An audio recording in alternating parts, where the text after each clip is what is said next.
So today we have Paul Pinkman, PE Pinkman, a show called, oh goodness, exciting, they printed out. Neither here and there. Neither here and there. And there's two bodies of work. It says it right there. Right. It's right behind you. Right. I'm not paying attention. All right. So, what? All right. Okay. So, and there's two bodies of work here, and so I get a little confused. But anyway, let me tell you, we're so excited to have PE's work here.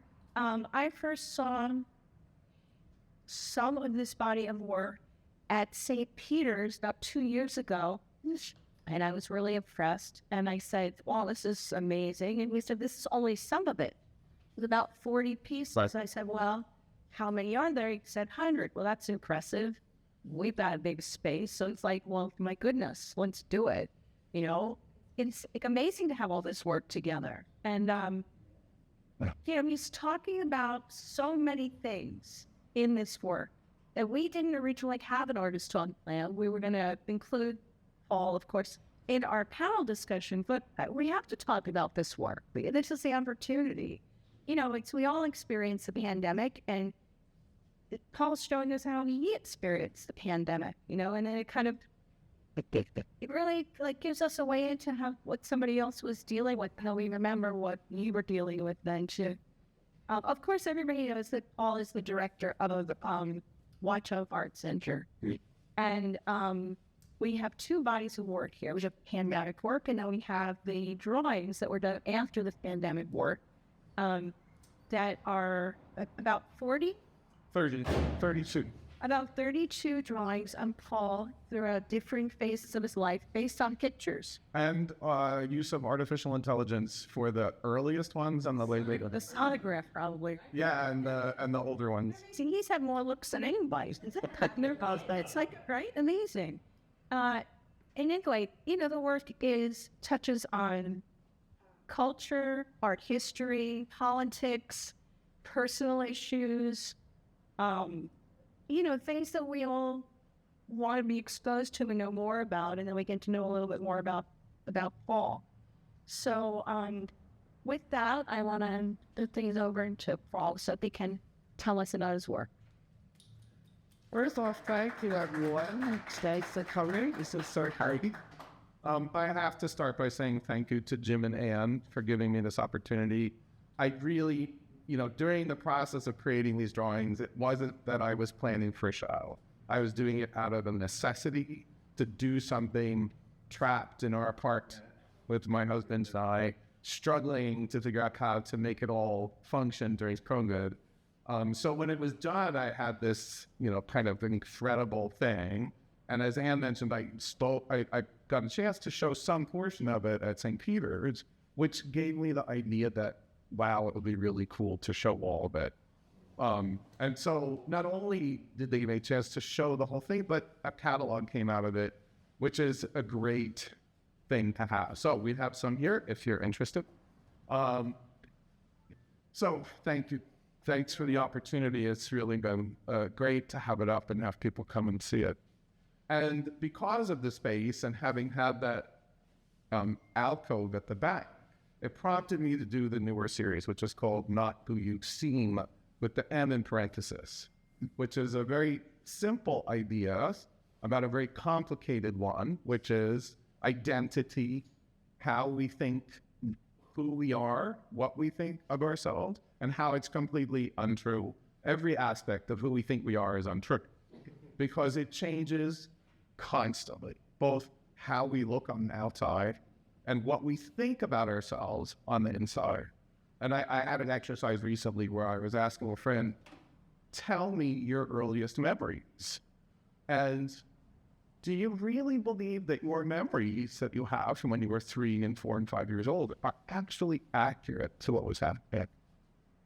I'll bet you they're not. They're fabricated. There's probably a tiny little seed of truth in those memories that get elaborated, because we can't, unless you spend, every week maybe, intentionally writing down that memory from when you're 3 years old. Memories morph. They do for all of us. So the inside changes and the outside changes. And yet there is a consistency. I always know who my friends are. I always know who Jim is. Even though when I met Jim, he didn't look anything like he does now. I mean, he looked better. What? You know, but this is, you know, it's this funny thing that this identity issue. How do we think about ourselves? How do other people think about us? What is the gap between the two things? What other people think about us and what we think about ourselves is not the same. Maybe there's moments where it touches, but we all have this inner life that's completely separate from anything that's expressed externally. So that's a good way to start, I think. So one of the things I'd like to do, and because it works for me, is ask questions. As I talk about the work, feel free to just jump in and ask questions because it gives me a direction, and I'd like to know what you think about what I've been doing. I'll give you a little background about the pandemic series. Actually, let me start with the two photographs at the beginning. Kind of way back, too many years ago, when I started really being a serious artist, I did a series of paintings of friends in what was kind of then called junior college. Not these, of course, but it was the first and only time I did people. I was enamored of doing paintings of people and like terrified with the results. And I did 3 of them or 4 of them, and I never did them again until I got to here. And I can't really explain it except that there was this funny thing about expectations of what it should look like. You know, this is when you do realist things. And I had this high level of expectation of what they had to look like, and then what they didn't look like when they were done. In fact, over time, they're really good now. But at the time, I thought they were horrible, and so I stopped. So we get to 2010, 2011, and I had been given an opportunity to show in a small group exhibit. This exhibit was titled Sticks and Stones. And I didn't really have an idea what I was going to do with that.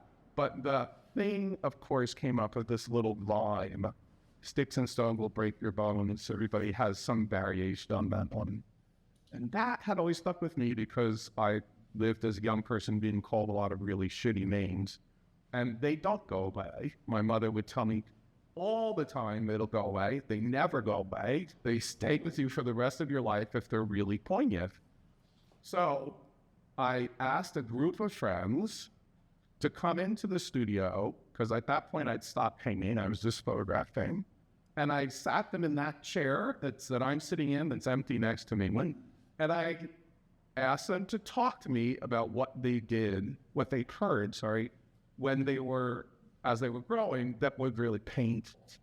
And while they're talking to me, I was writing those words on their faces. And it was the first time I did people again because it was talking about something hurtful that I needed to express. And what I found was everybody needs to get those things out. Everybody has these things that are sort of sitting there. This portrait, this diptych portrait, self-portrait, came out of that. It's the only one I did. And it was the idea, whereas all the other ones are just the face, just pure portraiture. This one, I wanted to show that there was resonance of language, right? So you absorb those feelings and those reactions and those emotions, but they stay, right? So I'm not in the second picture, but the words are still there. They remain on. And that was the first time I did portraiture in all those years, except for all those years prior. Somehow it gave me permission to do portraits again. You know, I was suddenly okay with it and started doing a number of different series. When the pandemic came, we had moved into a very small one-bedroom apartment. Not the worst, but certainly not the best. And my husband was studying for his USMLE exams, which is medical licensing exams, which are, if anyone's ever had to deal with it, it's the most arduous thing anyone could ever be put through. They have to study the most inane, ridiculous information, and they have days worth of tests, 8-hour, 9-hour tests, 2-3 days in a row, depending. So he was completely sequestered, studying for his tests. It is COVID. He's completely paranoid that if I leave the apartment, I'm going to get COVID and bring it back and make him sick. And our apartment is quite small, and I don't know what the fuck to do. I am miserable beyond belief. So what the first thing I did was everybody did, I cooked. I cooked, and I did all that mess. I made anything and everything I ever wanted to eat ever, and ate every bit of it, because there may be something to do. Salad, bread. Oh yeah, sourdough bread. I still make sourdough bread from that experience. I made it down the street. Oh, what red light? You have to come. All the trouble. I was helping a lady on the car. I could have just. So once that sort of started to run its course, and my weight got to a point where it was getting really dangerous, I decided to do something, but I didn't know what. I didn't have a studio, so it was a struggle.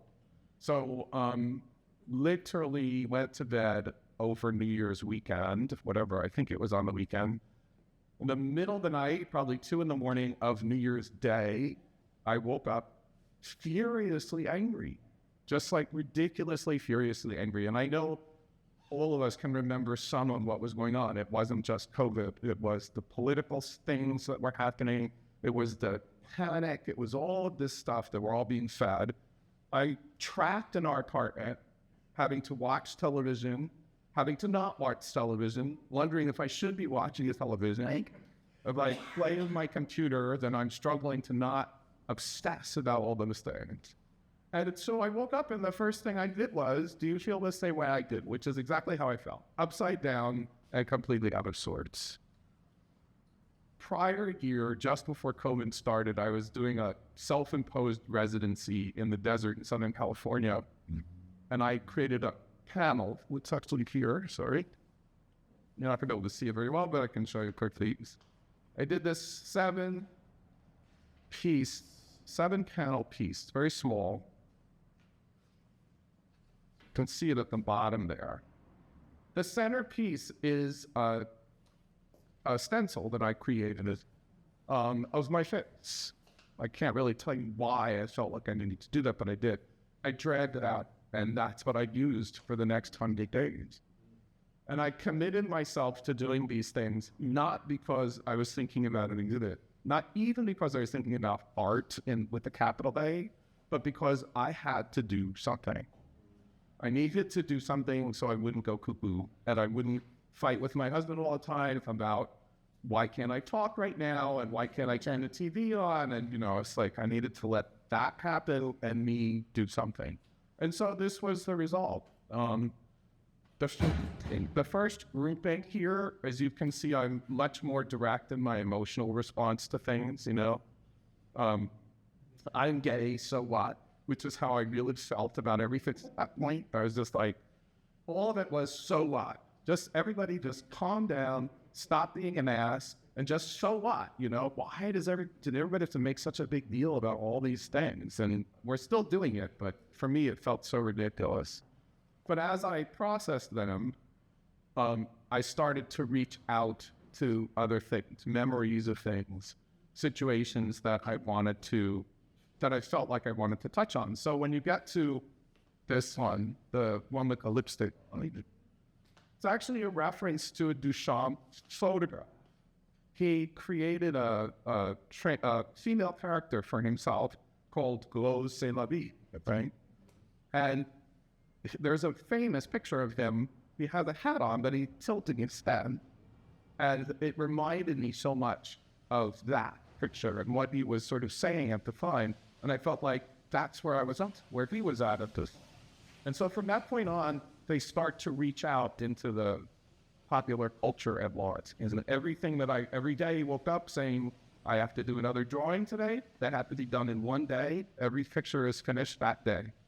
Woke up, did the picture, whatever was done by the end of the day, it was finished, photographed, and moved on to the last one of that for 100 days. So that's kind of how that evolved. So are these the originals or are these? Most of them. There are 11 of them. Interestingly enough, Rose here is actually a duplicate because they've been purchased. So I made digital copies of the ones that were purchased. But 11 are not originals, the rest are. Was it convenient to do them all the same size? I took away all the variables that would have gotten me to not do it. You know, You said the starting point when was? 2021, January 1st. Yes. Which was the height. Yeah, it was when everything was panic about, you know. We knew enough to not know enough, you know. Vaccines and around it. Fresh. Why'd you stop after days? Several reasons, actually. One, I felt like it ran its course.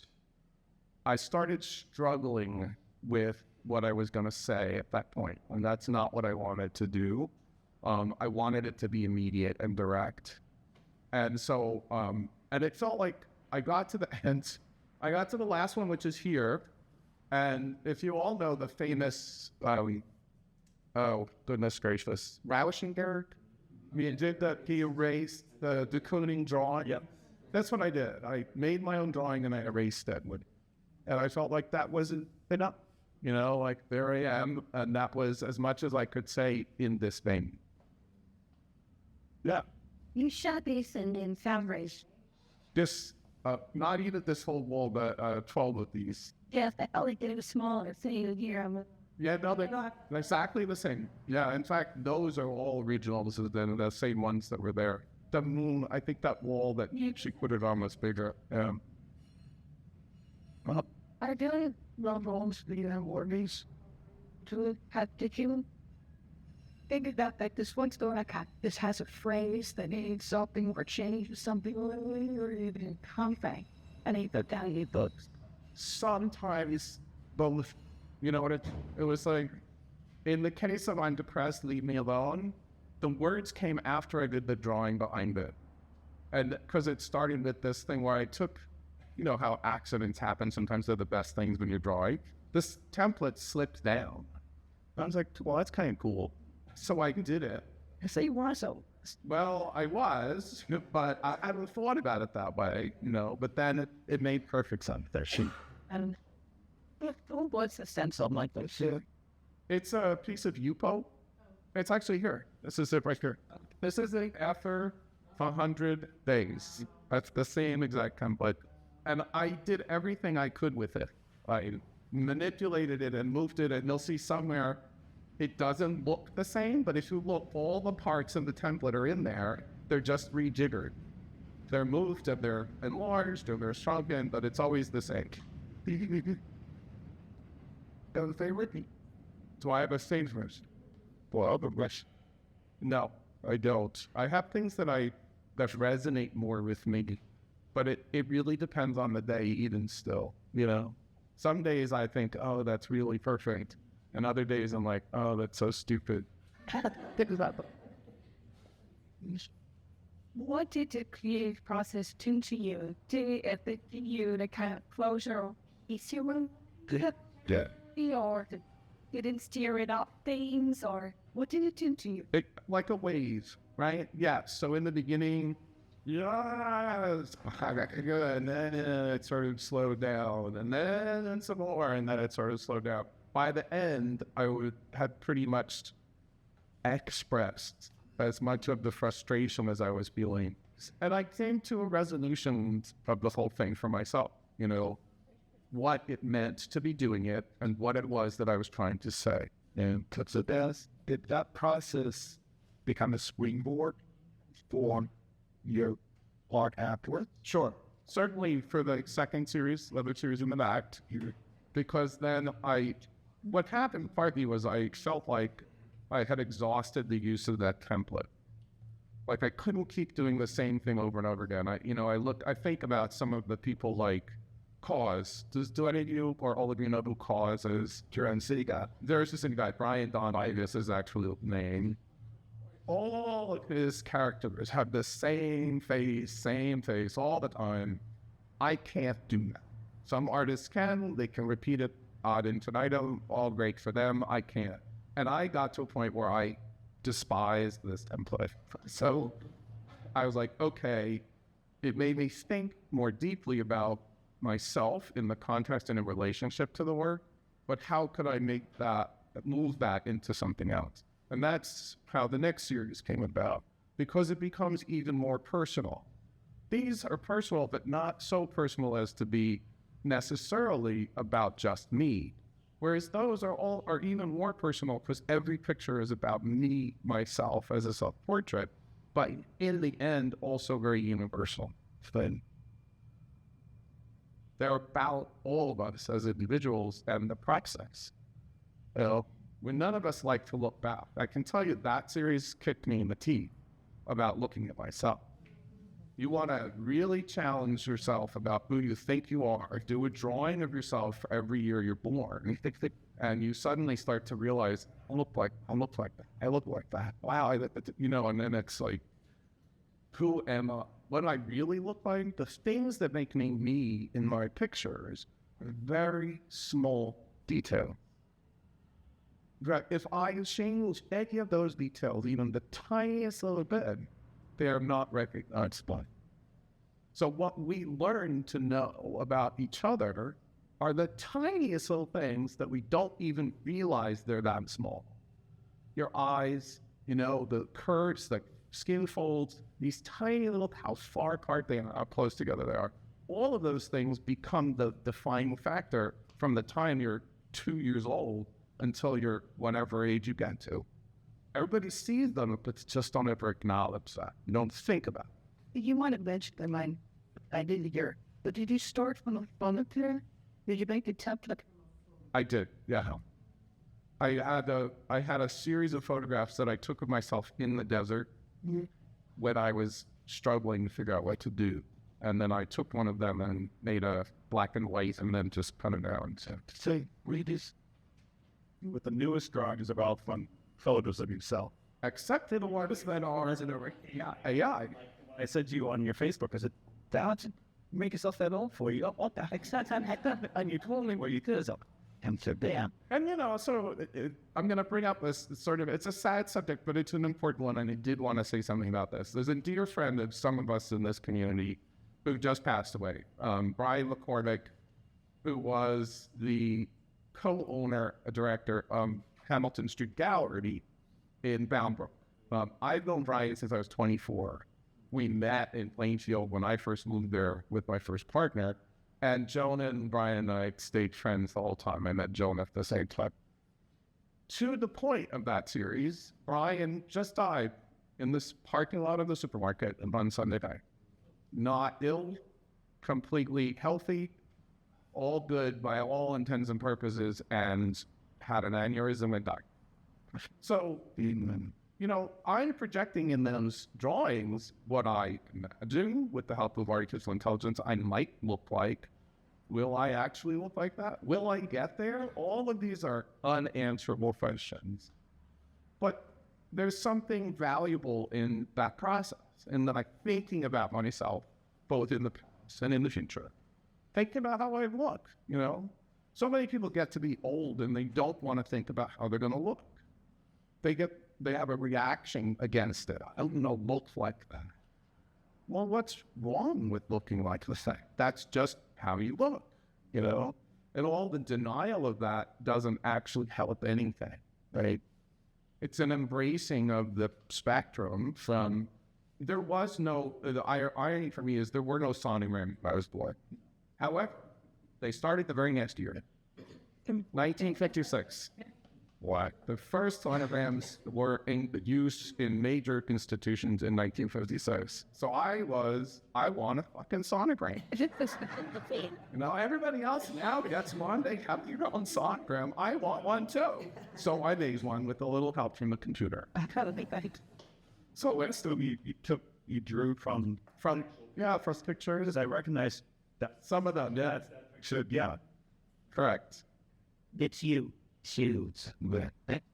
And me, yeah, it's me and the well, right? Am I this? Am I that? I am all of those things, and at the same time, none of those things. Because I'm not the person I was at 13 or at 3 or at 18, and I don't really even look like that anymore. I can see things that connect me to that, but I don't. My hair isn't the same, my skin isn't the same, you know, all those details keep changing all the time. So it's yes. Well, And I would say, what is that? Is sort of where I come to. What is that thread that we all have? And owning that thread and sort of being accepting of that thread is a fundamental piece of the creation of these things. Right? And that was what this series taught me. Using the same template for myself and applying reactions to a situation every day made me realize that even with the template, which never changed, every picture is a you thing. Everyone had its own reaction, its own response, its own way of looking, even though the template is exactly the same. each one of your portraits is as you looking in a mirror rather than going receive. Right. And so when you said you deleted anyway the template, so why didn't you flip it to you have your career going that direction? You know, I can't honestly say that that's not flipped, because the thing, if you look at my pictures in the back, you'd see that I actually change my hairstyle all the time. So it could actually be a mirror image of me. I don't remember. I don't remember how I did it, whether I flipped it again or not. The only way to tell is my one eye is sort of sloped, and I can't remember whether it's on the right side or the left side. So, right, and so here it's on the left side. Yeah, it's just those things, but Right. look, if you have right. Well, my hair changes. This was like my ex-partner used to call me Madonna, because every week I would try something new just because I got bored looking at myself in the mirror. Why not? You know? You only look once. So that's so. But yeah, I was something that but you can cover the floor. When I first saw that, my initial thought was like, it's a negative image. I think that's what happened just from me. The old films. Right, just from me painting it, that's what happened. It wasn't intention. The intention wasn't that. It's just when it was all done, I looked at it and I thought the same thing. It was sort of a negative image, whereas everything else ends up being the positive, right? It's sort of the result of making a template or a stencil. So you're talking about self-portrait, but a lot of times you're really assuming another identity. Yeah. So you can get to be somebody else and try it out for a minute or so. You know what I'm saying? I mean, like, what's that like? Like, here you are in this, you know, this famous guy with the furry head and the horns from, you know, January 6th. And, you know, with like some other variants or cultural moments that are going on in here too, besides art history. So, like, what was that like for you? It was actually really valuable for a number of reasons. And, you know, without getting too political, I had a difficult time understanding why certain people have adopted a particular perspective, certainly since COVID and the politics prior to COVID, why they think the way they do. And so one of the benefits of doing this was putting myself in the middle of that.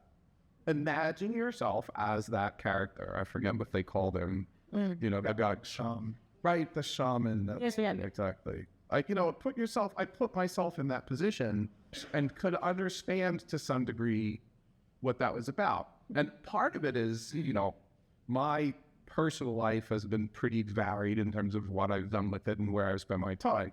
I've spent a fair amount of time at gay campgrounds where all kinds of wacky shit went down.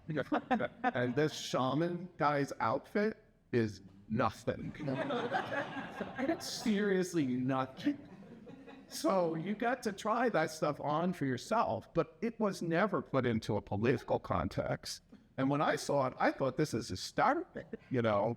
This guy struck me as some queen who was having a grand old time, as like a radical fairy who just lost his head and then been caught in the White House in a basketball building, you know. But then he makes it all so serious, and I thought, well, I guess there's the two sides there, you know. On the one hand, I think he probably thought it was hysterical, it was fun. And on the other hand, he flipped it into a space that was so negative. He did his 15 minutes. And he got his 15 minutes. A lot more than 15. I really wanted to make sure he was going to get what he could out of that 15 minutes. And this is true for a lot of them, you know. Sorry? He can't laugh. He did. Yeah. It's crazy. You know, Well, when you do a series like, I know that you started out on day one. Would you say you thought, okay, I'm going to do this for 100 days or this setting? Oh, just keep doing it. I more like that. I did the first one, was still angry. Okay. Couldn't really talk about it with Harish because he was studying. So, like, what do I do with it? I do day 2, fine, and then still couldn't talk about it, so kept going. And then I thought, well, what if I do 100 of these? Will it actually help me feel better? But that's what I'm saying. So when you work your brain, you get up for like 62. So you go back and look at what you get for 10 minutes and you go, oh, it's just warming up. Because I feel like that happens sometimes when you really plan your duties every day, you really stick to the series, when you do this series, you go back and you look at the first ones and you're like, oh, you know, they just weren't there yet. Did you feel like you were everything to get to? But there was never going to be a show. So you were just kind of doing it. It was an exercise. It was an exercise in saving my soul. It really was. I didn't want to ruin my home life, which is a wonderful home life. And some of my good friends are here, and we struggled to get together periodically, having meals on a porch outside with masks, even though it was 1,000 degrees or 4 degrees, you know, but everybody's like, oh, so all of the socialization stuff disappeared, and it made it very difficult. So I just needed to get this off myself. But you know, I do feel like it in that now I can look at them. Toward the end, I looked back and I thought, oh, wow, like the early ones are really direct, much more emotional, and the later ones become more intellectual. That's how I think of it. Really? Yeah, and when did it become a project? You said, you know, this is something I'm going to start with. About a third of the way through. Then it was, because then I had to start thinking about it. Prior to that, I did every day, it just was done. Each drawing was finished, I'd wake up in the morning, I knew what I was going to do, and I did it. And then about a third of the way through, I had to start really thinking about it. And once that happened, it became a project. What you have which is how I talk more about your trip to the desert and how we talk about Kickstarter. Sorry. No, that's okay, good. Okay. 2020, so literally the month before COVID enters the United States, when it's in China, and everybody's like, it's just in China, we don't have to think about that, it'll never bother us, you know, we're all happy. My nephew has his wedding in Southern California, and so a few people were like, maybe we should be a little more cautious about this. Oh no, you know, and his wife is Chinese and her whole family's here from China. Maybe we should, no, it's not a problem. Just go. Just go. So I decided to take a break and go to the desert first. And the one thing is, if you've ever been to the desert in Southern California, in the winter, it's extraordinary. It's not super hot, and the colors are amazing. Like Johnstown? Yeah, but even further south, down closer to the Mexico border, it's Brado strains to Jiffa. So I only knew that I wanted some time to think about myself and to paint and to be away from our apartment and to just do our thing. You know, actually, we haven't even moved into the apartment yet.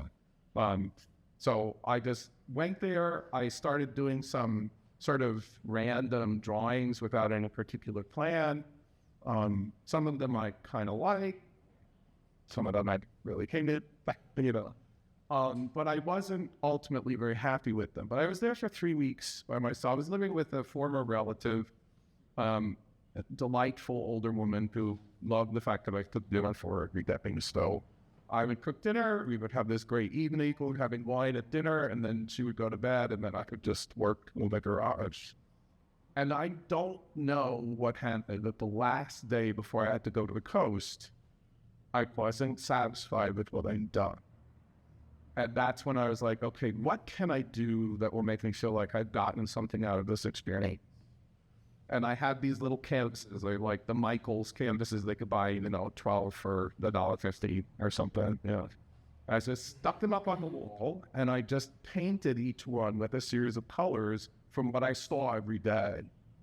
And that felt like I was heading in the right direction, but I've never been a particularly profound abstract painter. I'm not one of those people who can just take paint and whoosh it around and it feels wrong. Every time I do it, I feel like I don't know what I'm doing. So I have these panels, and they're all sort of loose geometric shapes. And I didn't know, but I got something there. And then I had this picture of myself sitting there that I'd done these photographs. And so I cut it out and I put it on. And I went with the paint. It's like, that's right. It's like, whatever that means. You know, I don't think I've ever shown it. It just sits in a box, but it was the catalyst for me to do something.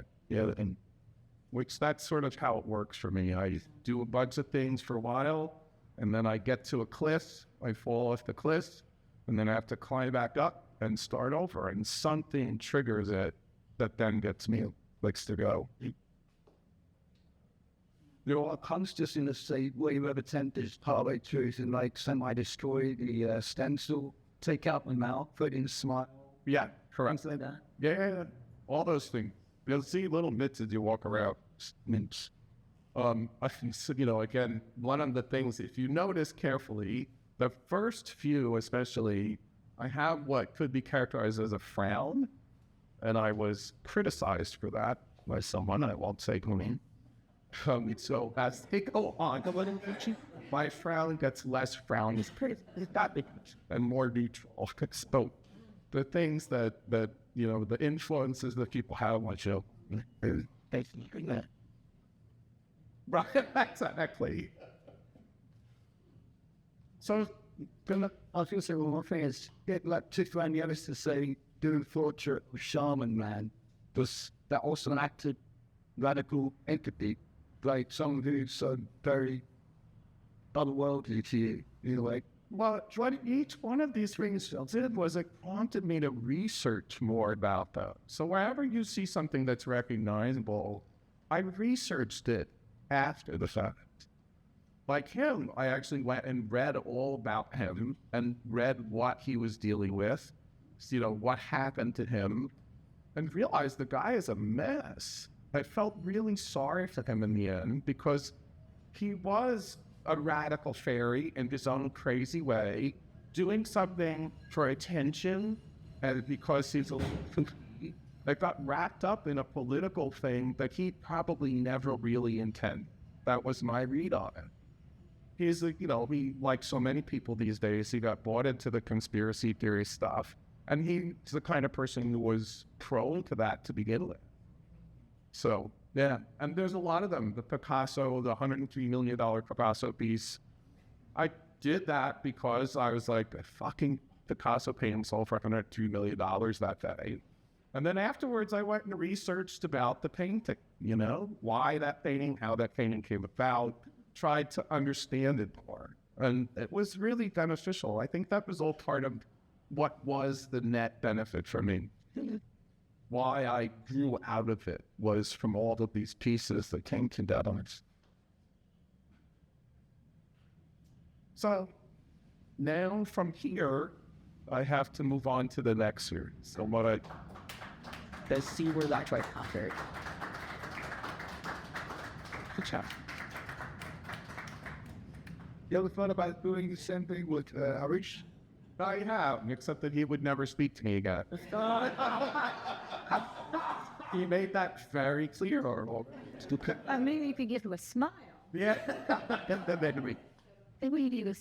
Everybody is invited to look at the rest of the work down the Income Gallery. Make sure that you stand and more to the, yeah. There's more applying sense. And a round of applause for the drawing rooms and